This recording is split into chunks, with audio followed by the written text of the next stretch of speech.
នឹងជាកល្យានមិត្តបានជឿឬក៏មិនជឿទេចំពោះគ្រូទាយហើយចាក់កាពី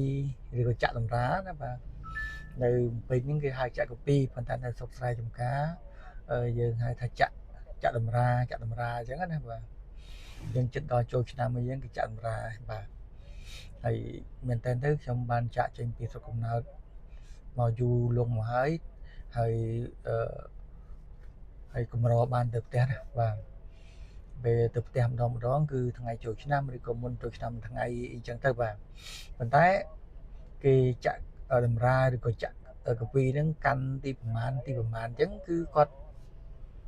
តែងតែម្ដាយរបស់ខ្ញុំតែងតែចាប់ឲ្យខ្ញុំចាប់ប្រកាន់ហ្នឹងគេថាកាន់ទៅកន្លែងនេះទៅកន្លែងនោះអញ្ចឹងណាបាទដោយសារក្តីបារម្ភរបស់ម្ដាយចំពោះកូនបាទជាពិសេសណាបាទគាត់ថាគាត់ចាប់តម្រាហ្នឹងឲ្យខ្ញុំនឹងត្រូវលេខម៉ានអញ្ចឹងគាត់ក៏ពេលត្រឡប់ពីទីក្រុងទៅហើយទៅជួបគាត់នៅក្នុងផ្ទះហ្នឹងគាត់តែងតែនិយាយប្រាប់ថាកូនឯងត្រូវកាន់ទីប្រមាណចឹងកូនឯងទៅវត្តជាមួយម៉ែមកដើម្បីស្ដាប់លោក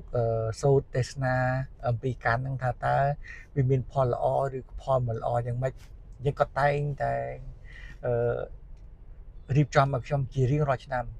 ដោយសារតែសេចក្តីស្រឡាញ់របស់គាត់ចំពោះខ្ញុំនិយាយមែនតើទៅបាទហើយខាងដើមនេះខ្ញុំបានធ្លាប់និយាយគាត់ហៅខ្ញុំថាប្រុសទេបាទមិនដែលហៅឈ្មោះឌីណាអីទេបាទហើយខ្ញុំមិនដឹងថាអ្នកទាំងអស់គ្នាកល្យានមិត្តអាចជឿថាតើចក្រវីហើយគ្រូទាយអីហ្នឹងវាត្រឹមត្រូវឬក៏មិនត្រឹមត្រូវទេខ្ញុំក៏មិនបានដឹងដែរតែគាត់ថាម្ដាយរបស់ខ្ញុំតែងតែរៀបរាប់បែបហ្នឹងតែដោយសារតែខ្ញុំមានទុកកង្វល់រៀងខ្លួនផ្ទាល់ខ្លួនន័យថាធម្មតាអ្នកដែលចាក់ចេញពីស្រុកកំណើតមករស់នៅទីក្រុងភ្នំពេញរស់នៅទីក្រុងវាមិនដូចដែលវាមិនដូចអ្នកដែលនៅនឹងជនបទដែលនៅជាមួយម៉ាក់ឪទេគឺដាច់ស្រវាយម្នាក់ឯងគឺថាការគិតគឺថាខុសពីអ្នកដទៃអញ្ចឹងណាបាទអញ្ចឹងគឺគាត់និយាយអីក៏និយាយទៅប៉ុន្តែយើងចិត្តស្ដាប់គាត់ទៅតែយើងមិនបានគិតពិចារណាអីទេព្រោះយើងនៅក្មេងដែរគាត់ឲ្យយើងចាំក្នុងចិត្តប៉ុន្តែអ្វីដែលគាត់និយាយគឺត្រូវបាន 95% ចង់ 95 97គាត់ថាទុកគិតថា 5% ឬក៏ 3% ហ្នឹងគិតថាវាមិនសូវត្រូវចុះព្រោះហ្នឹងវាមិនទាន់អាចកើតឡើងទៅដល់ទេម្ដងໄວប៉ុណ្ណេះហើយមែនតើនៅខ្ញុំមករៀននៅកំពង់ចាមខ្ញុំបានជួបគ្រូទាយខាងហ្នឹងគាត់គ្រូទាយបៀគាត់ទាយជាមួយខ្ញុំដែលគាត់ជួបជាតិវៀតណាមហើយគាត់ជំនាន់ហ្នឹងគឺគាត់ជិះទូកពុកចាយមកដើម្បីយកអំបិលមកលក់នៅកំពង់ចាមជំនាន់ហ្នឹងបាទឆ្នាំ93ដល់ពេលគាត់យកអំបិលមកលក់គាត់ក៏ទាយឲ្យខ្ញុំគ្នាប្រហែលអ្នកដែរ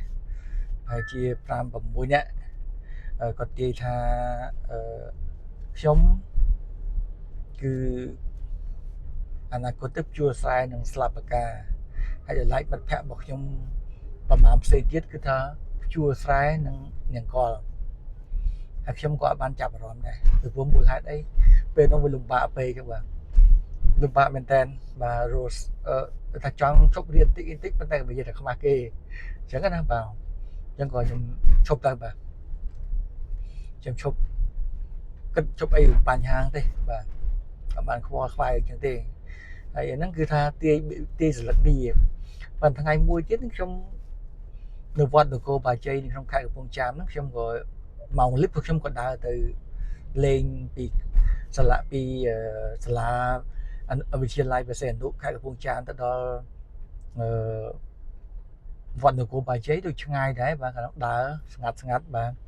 ដើរតាមប្រប្របមាត់ស្ទឹងមាត់ទន្លេអ៊ុំបាទជាដើរទៅដល់ក៏នៅអង្គុយក្រោមដើមពោធិ៍ហ្នឹងហើយដល់នេះអាចារ្យនៅក្បែរហ្នឹងក៏សួរថាចៅឲ្យចាក់កាពីឲ្យចាក់តម្រាហើយខ្ញុំថាចាក់អីតាបើសំបីលុយម៉ាស៊ីនក៏គ្មានដែរអញ្ចឹងចាក់បានហើយគាត់ប្រាប់ថាចៅអីមកចាក់មួយតាមកអញ្ចឹងតាអត់យកលុយទេអញ្ចឹងខ្ញុំក៏ទៅចាក់ទៅបាទទៅចាក់កាពីអីទៅក៏ចាក់3ដងត្រូវទៅនឹងគាត់ថាចៅឯងត្រូវត្រង់ថាក្មេងដែលគេបោះចោលក្នុងធុងសម្រាមត្រូវបានសេដ្ឋីរើសចិញ្ចឹម ក្មេងតែគេបោះចោលក្នុងធុងសម្រាប់ទៅស្ថិររឿងចិញ្ចឹមអញ្ចឹងខ្ញុំក៏មិនមកទេខ្ញុំក៏ដើរមកផ្ទះវិញកាលនោះខ្ញុំជួលផ្ទះគេនៅខាងនាងហ៊ីងនាងគង់ហ៊ីងកំពង់ចាមតកែហាងស៊ុបដល់ខ្ញុំដើរមកវិញទៅម្ចាស់ហាងស៊ុបក៏សួរថាខ្ញុំមិនតាន់បានបង់លុយថ្លៃផ្ទះ3ខែហើយគឺតែមួយខែ 5,000 3ខែហើយអញ្ចឹងពេលណាបង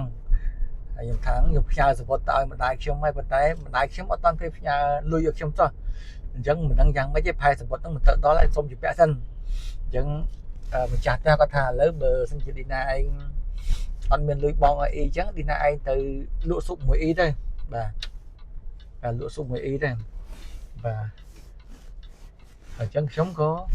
មិនដឹងថាម៉េចទេបាទទៅលក់ស៊ុបមួយអ៊ីទៅអញ្ចឹងខ្ញុំក៏គិតពិចារណាលេខលក់ស៊ុបអីបើខ្ញុំមិនតាន់មានចេះលក់អីផងហើយណាមួយយើងនៅរៀនទៀតអីចឹងណាបាទអញ្ចឹងគឺអាហ្នឹងយើងសុំនិយាយស្លេះប៉ុណ្្នឹងសិនថាតើកល្យាណមិត្តជឿទៅលើគ្រូទាយដែរទេហើយចាំបន្តខ្ញុំនឹងនិយាយអំពីថាគ្រូទាយគេទាយមកធ្វើម៉េចខ្លះបាទ